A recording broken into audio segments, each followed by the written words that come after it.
हर हर महादेव, श्री शिवाय नमस्तुभ्यम। आप सभी शिव भक्त रोज शिवलिंग पर जल चढ़ाते होंगे, यही आवश्यक है, जीवन का सार है। शिव भक्ति का एक नियम है, एक लोटा जल सब समस्याओं का हल, वेद शास्त्रों में कहा गया है। तो एक लोटा जल महादेव को सुख देता है, हमारे सांसारिक मानसिक आर्थिक कष्ट पीड़ा का भी निदान करता है। परंतु कौन सा ऐसा दिन है जिस दिन आपको शिवलिंग में से चढ़ाया हुआ जल घर नहीं लाना है, ग्रहण नहीं करना है, घर में छिड़काव नहीं करना है? आइए जानते हैं। कुछ ऐसी शिव भक्ति की जानकारी आप इस वीडियो में प्राप्त कर लेंगे जो कि आपके सब तरह की पीड़ा कष्ट शंका का निदान करने में सहायक होंगे। तो आइए अंत तक आप बने रहिएगा, यह वीडियो सर्वश्रेष्ठ है और आपके लिए अति उत्तम रहेगा। आप सभी भक्तजन जानते होंगे, सब पीड़ा शंका निदान के लिए इस कलयुग में मेरे भोले बाबा हैं। उनकी आराधना मात्र सुख प्रदान नहीं करती बल्कि शारीरिक मानसिक आर्थिक कष्टों का निदान करती है और नवग्रहों की दशा भी सुदृढ़ करती है। अलग अलग दिनों का शिवलिंग पर जल चढ़ाने का विधान है, परंतु ध्यान रहे, शिवलिंग पर आप सभी कभी भी जो शिवपिंडी होती है उस पर हल्दी मेहंदी नहीं चढ़ाएंगे। आप शिवलिंग पर अगर कोई वस्तु चढ़ा रहे हैं, भले ही कम मात्रा में चढ़ाए, परंतु वह पूर्ण होनी चाहिए। खंडित वस्तु मेरे भोले बाबा स्वीकार नहीं करते।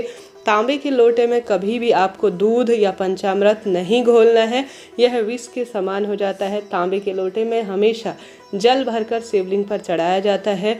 स्टील के बर्तन में आप पंचामृत का निर्माण करें। यह बातें बड़ी छोटी छोटी सी हैं, परंतु बहुत लाभदायक मानी जाती हैं। कभी भी दक्षिण दिशा की ओर मुख कर आपको बैठकर पूजा नहीं करनी है, हमेशा पूर्व या उत्तर दिशा की ओर ही आप मुख कर पूजा करें। शिव भक्ति जब कर रहे हैं तो एकाग्र चित्तता नाम जाप के साथ आप करें, ज़्यादा फल मिलेगा। शिवलिंग पर आसपास आप जल चढ़ाते हैं तो सबसे पहले आपको माता अशोक सुंदरी, गणेश जी महाराज और साथ के साथ जो माता रानी का हस्त कमल है उस पर शिवलिंग पर जल चढ़ाकर अंत में जो है शिवपिंडी पर आपको जल का अभिषेक करना है। महादेव के स्वरूप से हमें यही ज्ञान मिलता है कि हमें अपने से पहले अपने परिवार को प्राथमिकता देनी चाहिए। तो शिवलिंग में ही पूरा परिवार समाहित है, स्क्रीन पर आप देख पा रहे होंगे। तो शिवपिंडी पर जल चढ़ाने से पहले आप संपूर्ण शिव परिवार का जलाभिषेक करते हैं तो यह ज़्यादा सफल और श्रेष्ठ माना जाता है।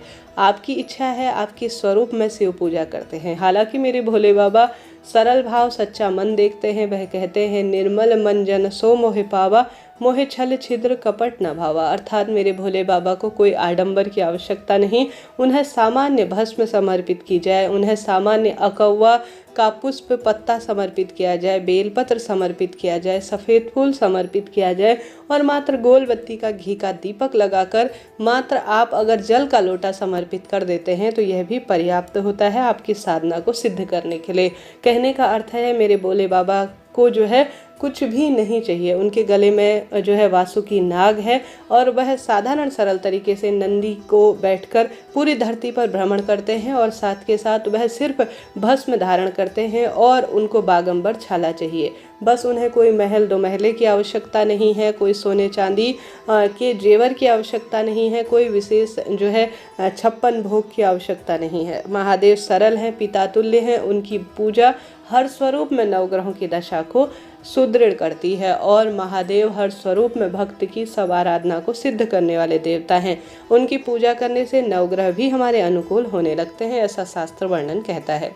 आप जानते होंगे, समय समय पर शिवपिंडी का अभिषेक करना 12 ज्योतिर्लिंग में जल चढ़ाने के समान कहा गया है। जब आप इस पावन पवित्र महीने में अपने दोनों हाथों में जल का लोटा लेते हैं और आप स्मरण कर रहे होते हैं कि मैं केदारेश्वर में जल चढ़ा रही हूँ, मैं भीमाशंकर में जल चढ़ा रही हूँ, मैं जो है विशेष तौर पर 12 ज्योतिर्लिंग का ध्यान करते हुए दोनों लोटा हाथ में जल लेकर शिवलिंग पर अभिषेक करते हैं और उस जल को जब आप समर्पित करने के बाद संतान, पुत्र, विवाह, नौकरी जो भी कामना करते हैं उसके बाद आप उसे थोड़ा प्राप्त कर लेते हैं, अपने मस्तक पर छिड़काव करते हैं, अपने जो है घर पर छिड़काव करते हैं, अपने घर के सदस्यों को प्रसाद स्वरूप पिलाते हैं। तो इस शिव नीर की जो शिवलिंग पर चढ़ा हुआ जल है उसकी महिमा साक्षात अद्भुत कही गई है। शास्त्र प्रमाण कहता है, आप रुद्राक्ष धारण नहीं कर सकते हैं, आप सभी जो है भस्म धारण नहीं कर सकते हैं, कोई आपसे कार्य नहीं होता, आपसे महामृत्युंजय मंत्र या नमः शिवाय ओम या पंचाक्षर षडाक्षर मंत्र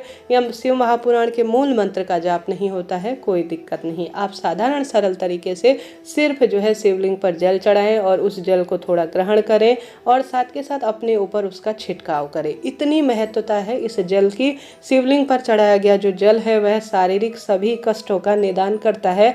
आपके सर से लेकर पैर तक कोई भी परेशानी हो रही हो उनके निदान के लिए यह जो शिवनीर है, यह शिव अमृत है, इतना देवतुल्य है कि इसकी महिमा कह पाना हम तुच्छ मानवों के बस की नहीं है।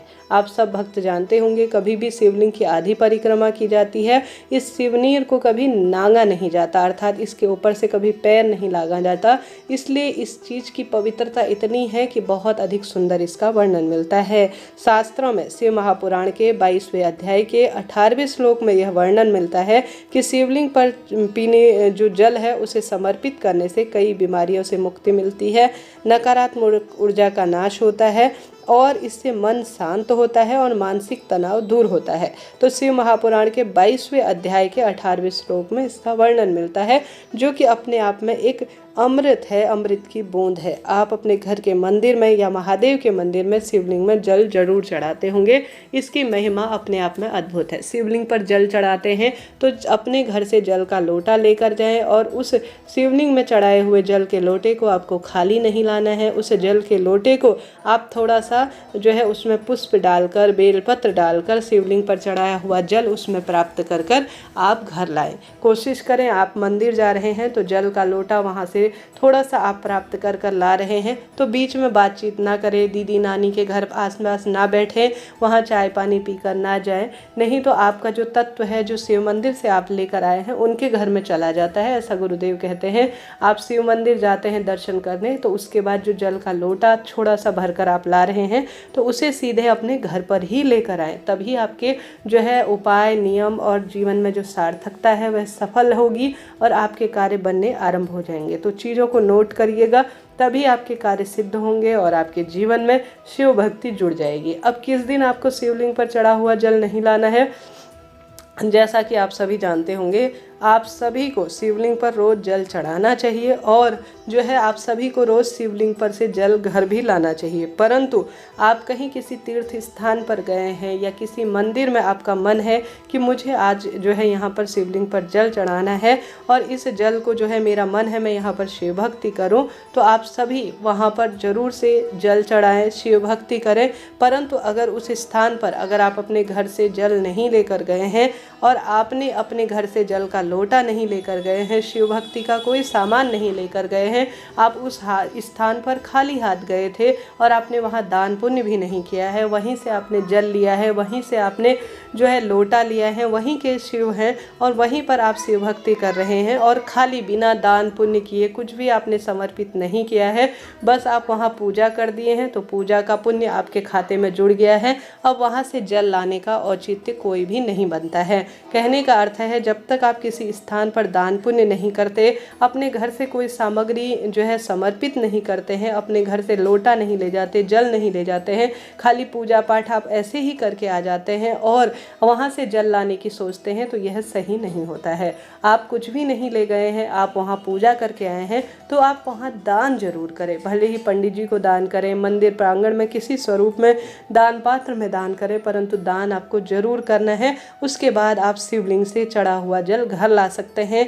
नहीं तो आप सामान्य पूजा किए हैं और आप वहाँ सोच रहे हैं कि मैं पवित्र स्थान का जल ले जाऊँ, मैं यहाँ कोई भी दान न करूँ, तो आपको उस दिन शिवलिंग में चढ़ा हुआ जल घर नहीं लाना चाहिए। घर लाकर अगर उसे आप खाली अपने काम में लेते हैं तो यह दोष उत्पन्न करता है। शास्त्र प्रमाण कहता है जब तक उस स्थान पर दान न किया जाए, पूजा पाठ जहाँ आप कर रहे हैं, जहाँ जल चढ़ा रहे हैं, अपनी तरफ से कोई वस्तु आप वहाँ समर्पित नहीं कर रहे हैं, फ्री का ही काम कर रहे हैं, तो यह पूजा किसी सार्थकता के रूप में नहीं है। वहाँ से आप फ्री की वस्तु लेकर आते हैं तो यह दोष होता है। इसलिए शास्त्रों में कहा जाता है कोई भी तीर्थ स्थान हो वहाँ आपको दान पुण्य जरूर करना चाहिए। भले ही अन्न दान करें, जल दान करें, वस्त्र दान करें, गोदान करें, आप धन दान करते हैं, किसी न किसी स्वरूप में जब दान करें तभी आप वस्तु घर लाएं। इसी में जल का भी स्थान है। तो आशा है, उम्मीद है आप इस बात को समझ गए होंगे।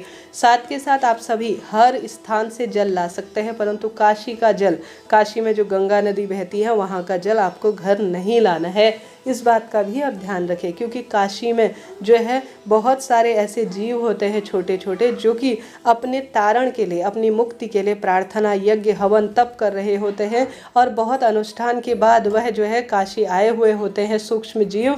तो अगर आप उन्हें घर लेकर आते हैं, वहाँ से जल लेकर आ जाते हैं, तो आप सभी उन जीवों को घर ला रहे होते हैं, तो यह दोष उत्पन्न करने वाला माना जाता है। तो काशी का जल लाने से पहले 100 बार सोचें। कभी भी काशी का जल आपको घर नहीं लाना है। काशी का जल अगर आप घर ला गए हैं तो आप वापस किसी मंदिर वगैरह में उसे छोड़कर आ जाएं, शिवलिंग पर चढ़ा दीजिए, आपका दोष समाप्त हो जाएगा। तो इस तरह से यह शिव महापुराण की श्रेष्ठ जानकारी मैंने आपको दी। आशा है, उम्मीद है उपयोगी रही होगी। सही लगती है, उपयोगी रखती है मेरी द्वारा दी गई जानकारी तो कमेंट्स में हर हर महादेव लिखें। चैनल को सपोर्ट करें, सब्सक्राइब करें, हर हर महादेव लिखकर अपनी राय जरूर दीजिए।